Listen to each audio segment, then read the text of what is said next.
Highest votes होते हुए भी सवाई भट्ट को एलिमिनेट कर दिया। पवनदीप राजन को सवाई भट्ट के साथ बॉटम के अंदर आखिरकार क्यों रखा गया? आखिर कौन है वह कंटेस्टेंट जिसे इस बार असलियत में एलिमिनेट होना था? आखिर क्या है इंडियन आइडल वालों की साजिश और क्या है सारा माजरा? तो दोस्तों, ये सारे सवालों के जवाब मैं आज आपको इस वीडियो में बताऊंगा विद प्रूफ कि कैसी घटिया राजनीति इंडियन आइडल के अंदर हो रही है। तो सारी चीजें जानने के लिए इस वीडियो को बिल्कुल एंड तक देखते रहिएगा, नहीं तो आप बहुत कुछ मिस कर देंगे। इससे पहले अगर आप हमारे चैनल पर नए हैं तो चैनल को सब्सक्राइब कर लीजिएगा, साथ में बेल आइकन को प्रेस करिएगा ताकि आपसे कोई भी अपडेट मिस ना हो। तो दोस्तों, चलिए आज का वीडियो शुरू करते हैं। तो सारे जो है सवालों के जवाब अपन स्टेप बाय स्टेप देंगे। तो सबसे पहले इसी सवाल पे आते हैं कि अच्छे वोट्स आए थे सवाई भट्ट के, सबसे ज्यादा हाईएस्ट वोट्स थे, टॉप 3 में था, फिर भी उसको निकाल क्यों दिया गया? इस सवाल का जवाब को जानने से पहले हमें कुछ टाइम पहले चलना पड़ेगा, जहां से शुरू होते हैं इंडियन आइडल 12 के ऑडिशन। तो इंडियन आइडल 12 के ऑडिशन हुए थे इस बार ऑनलाइन, मतलब ऑफलाइन। इस बार कोई भी ऑडिशन नहीं हुए थे। तो इंडियन आइडल वालों को क्या हुआ, कोई भी टैलेंट नहीं मिला। तो उन्होंने क्या किया, अदर रियलिटी शो से जो है कंटेस्टेंट को उठाना शुरू कर दिया। तो वे कंटेस्टेंट क्या है, एक कॉन्ट्रैक्ट के अंदर बंधे हुए होते हैं। उस कॉन्ट्रैक्ट के साथ समझौता करके ही सोनी टीवी वाले बाकी चैनल से जो है कॉन्ट्रैक्ट के साथ समझौता करते हैं। इसके बाद उन कंटेस्टेंट को लाते हैं। तो इस बार भी ऐसा ही किया गया। जैसे कि आप इस बार देख सकते हैं, ऑलमोस्ट सारे कंटेस्टेंट अदर रियलिटी शो से उठाए गए थे। और आप देख सकते हैं कि बहुत सारे कंटेस्टेंट तो ऐसे भी हैं जो विनर बन चुके थे, पवनदीप राजन विनर बन चुके थे, और बहुत सारे कंटेस्टेंट हैं, सारे के सारे ऑलमोस्ट हैं जो अदर रियलिटी शो में दिखाई दे चुके थे। सवाई भट्ट एक ऐसा नाम है जो किसी भी रियलिटी शो में अब तक दिखाई नहीं दिया है। लेकिन सवाई भट्ट के साथ ऐसा कोई मजबूत कॉन्टेक्ट नहीं था। वे नॉर्मली स्टेज शो करते थे और नॉर्मली ही इंडियन आइडल वालों ने उन्हें उठाया था। तो इस तरह से वे गाना गाते थे। और देखा जाए तो पिछले कुछ टाइम से सवाई भट्ट की परफॉर्मेंस भी अच्छी नहीं चल रही थी। शायद ये सवाई भट्ट की इच्छा हो सकती है, या चैनल की चालाकी हो सकती है, राजनीति हो सकती है, कुछ भी हो सकता है, या फिर चैनल चाहता हो कि वह दूसरे कंटेस्टेंट को बचाना चाहते हो, इसलिए उन्होंने सवाई भट्ट को बाहर किया। ऐसे बहुत सारे रीजन हो सकते हैं जिसके कारण सवाई भट्ट को बाहर किया गया हो। लेकिन मैं आपको बता दूं कि वोट्स की वजह से सवाई भट्ट को बाहर नहीं किया गया है। वोट्स सवाई भट्ट के अच्छे आए थे। इसकी मैं आपको प्रूफ भी बता देता हूँ। आप बोलेंगे कि प्रूफ कहाँ है, प्रूफ कहाँ है? तो प्रूफ यहाँ है, प्रूफ है हमारे चैनल पर। तो दोस्तों, आपको बता दूं कि कुछ टाइम पहले मैंने अपने चैनल पर एक वोटिंग करवाए थे, जिसके अंदर मैंने कहा था कि आपका फेवरेट कंटेस्टेंट कौन है और कौन है वो कंटेस्टेंट जो इंडियन आइडल को जीतने वाला है। तो उसके अंदर सवाई भट्ट टॉप 3 के अंदर से एक में दिखाई देते।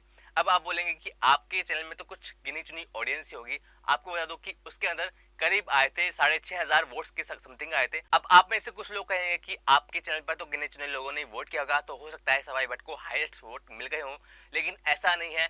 मेरे अलावा ऐसे बहुत सारे यूट्यूब चैनल हैं, बड़े बड़े यूट्यूब चैनल हैं जिनके मिलियंस में सब्सक्राइबर है, हजारों के लाखों की संख्या में वोट आते हैं। उनमें भी सवाई भट्ट आपको टॉप 3 के अंदर ही दिखाई देंगे। तो वोट का इतना फ्लैक्चुएशन तो कभी हो नहीं सकता। तो जाहिर सी बात है, सवाई भट्ट के वोटों में कोई कमी नहीं थी। उन्हें दूसरे कंटेस्टेंट को बचाने के चक्कर में ही इस बार निकाला गया है। तो दोस्तों, अब हम हमारे दूसरे सवाल पर आते हैं कि पवनदीप राजन आखिर बॉटम के अंदर कैसे आ गए। तो पवनदीप बॉटम के अंदर आए नहीं हैं, बल्कि लाए गए हैं।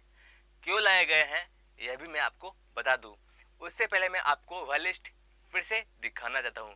इस लिस्ट के अंदर आप देख सकते हैं कि इसमें पहले नंबर पर सबसे ज्यादा हाईएस्ट वोट्स हैं पवनदीप राजन के, सेकंड नंबर पर है अरुणिता कांजीलाल के, और थर्ड नंबर पर है सवाई भट्ट के। और ये सिर्फ मेरे चैनल की वोटिंग की बात नहीं है, बाकी जितने भी चैनल्स हैं जिन पर मिलियंस में सब्सक्राइबर हैं, सबके चैनल पर वोटिंग हुई है और सब पे यही रिजल्ट सामने आया है। तो ये वोटिंग किसी भी कीमत पर झूठी नहीं हो सकती। अब पवनदीप राजन को बॉटम के अंदर क्यों लाया गया, अब मैं आपका इसको क्लियरली जवाब देता हूँ। देखिए, सवाई भट्ट एक बहुत ही प्रसिद्ध सिंगर है इंडियन आइडल के अंदर, और उनके लाखों की फैन फॉलोइंग है। इंडियन आइडल को क्या करना था, उनको एलिमिनेट करना था। लेकिन उसके कंपेयर में वे किसी लोक कंटेस्टेंट को तो खड़ा नहीं कर सकते थे। वे षणमुख प्रिया को खड़ा नहीं कर सकते थे, निहाल टूरू को खड़ा नहीं कर सकते थे। वो जानते हैं कि सवाई भट्ट की पॉपुलैरिटी काफ़ी ज़्यादा है, और उनकी पॉपुलैरिटी को मेंटेन करने के लिए हमें किसी ऐसे बंदे को ही बॉटम के अंदर लाना पड़ेगा जिससे लोगों को लगे कि वाकई में ये रिजल्ट जो है फेयर गया है। इसलिए उन्होंने सबसे ज्यादा हाईएस्ट वोट्स वाले कंटेस्टेंट पवनदीप राजन को उठाया और उनको बॉटम के अंदर डाला, ताकि वे जो भी लोग हैं उनको बेवकूफ बना सके और सवाई भट्ट से उनको कंपेयर कर सके, और उनको लगे कि सवाई भट्ट उनको एलिमिनेट होना चाहिए, क्योंकि पवनदीप राजन तो सवाई भट्ट से अच्छा गाते हैं। तो सवाई भट्ट पवनदीप राजन के मुकाबले में कम है, तो सवाई भट्ट को एलिमिनेट होना चाहिए। तो लोगों का यह माइंडसेट करने के लिए ही इंडियन आइडल वालों ने ये चाल सजी। अब आप देख सकते हैं कि पिछली बार एलिमिनेशन राउंड के अंदर शर्मुख प्रिया और अंजलि गायकवाड़ थी, जिसके अंदर से अंजलि गायकवाड़ एलिमिनेट हो गई थी। तो इस बार भी एलिमिनेशन के अंदर शर्मुख प्रिया को ही आना था, तो मैं आगे इसके बारे में बात करूंगा। तो अब हमारा टॉपिक है कि वाकई में इंडियन आइडल के अंदर किसको एलिमिनेट होना चाहिए था, और इसके रिजल्ट कई लोगों के लिए शॉकिंग हो भी सकते हैं और कई लोगों के लिए नहीं भी हो सकते हैं। तो इसके लिए भी मैंने वोटिंग करवाई थी कि किस कंटेस्टेंट को एलिमिनेट होना चाहिए था, और उसकी लिस्ट आपके सामने स्क्रीन पर है।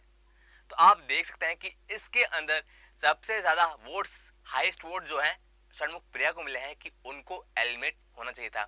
मैंने आपको ये चीज बता दूं कि ये वोटिंग तब करवाई गई थी जब अंजलि गायकवाड़ का एलिमिनेशन हुआ था, जो कि मुझे फेयर नहीं लगा था। इसलिए मैंने शर्मुख प्रिया के नाम से और जितने भी जो कंटेस्टेंट हैं जो मुझे बॉटम लगते थे सबकी मैंने वोटिंग करवाई, और उसका रिजल्ट आपके सामने है। और आप सभी लोग जानते हैं कि शर्मुख प्रिया के ऊपर काफी कंट्रोवर्सी चल रही है, लेकिन वे भी फिलहाल कॉन्टेक्ट के अंदर है। आदित्य नारायण उनको बहन मान चुके हैं, और इंडियन आइडल चाहता है कि शर्मुख प्रिया को उनकी कंट्रोवर्सी से निकाले। तो शायद इसी कारण शर्मुख प्रिया को भी बार बार बचाया जा रहा है। अगर बॉटम की बात करें तो इसके अंदर और भी बहुत सारे कंटेस्टेंट हैं शर्मुख प्रिया के अलावा। शर्मुख प्रिया तो है ही, इसके अलावा साइली कामले, निहार टूरो, आशीष कुलकर्णी, मोहम्मद दानिश भी बॉटम के अंदर ही आते हैं। पवनदीप राजन, अनुता कांजीलाल और सवाई भट्ट टॉप 3 ही कंटेस्टेंट थे। और टॉप 4 की बात की जाए तो इसके अंदर हम मोहम्मद दानिश को भी ले लेते हैं। तो जब ये सब बॉटम में चल रहे थे तो अचानक से सवाई भट्ट का नंबर कैसे आ सकता है, ये सब मैंने आपको बता दिया है, सारी राजनीति बता दी है। आपको एक चीज और बता दूं कि आप लोग सोच रहे होंगे कि कभी हाईएस्ट वोट्स जो है मोहम्मद दानिश के हो जाते हैं, कभी अनुता कांजीलाल के हो जाते हैं, कभी पवनदीप राजन के हो जाते हैं। लेकिन आप सोशल मीडिया पर जितने भी वोटिंग देखोगे सबके सब सेम रहती है। सब में पहले नंबर पर आपको पवनदीप राजन दिखेंगे, सेकंड नंबर पर अनुता दिखेगी और थर्ड नंबर पर सवाई भट्ट दिखेंगे। उनकी वोटिंग्स कभी चेंज नहीं होती है। इंडियन आइडल की वोटिंग बार बार चेंज क्यों होती है, तो इसके बहुत सारे कारण हो सकते हैं। पहला कारण हो सकता है इंडियन आइडल की राजनीति।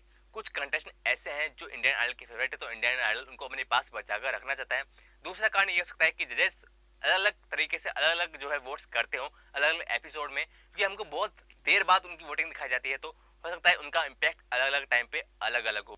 तीसरी बात ये होती है कि इंडियन आइडल जो है हमेशा सस्पेंस बनाए रखना चाहता है विनर के नाम पर कि कौन विनर होगा।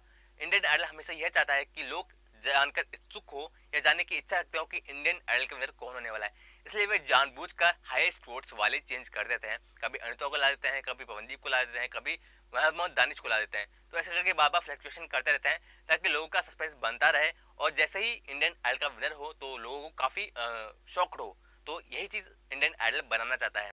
तो यही सब राजनीति इंडियन आइडल के अंदर होती रहती है। और जैसे सम्यक प्रसारण ने भी कहा है कि डोंट एक्सपेक्ट ओनली एक्सेप्ट। आप सिर्फ इंडियन आइडल की कठपुतली बनकर रह जाते हो, वहां पर जाते हो तो वहां पर जो बोलते हैं वही करना पड़ता है। तो आपको सब कुछ एक्सेप्ट करना होता है, आप कुछ भी उससे एक्सपेक्ट नहीं कर सकते।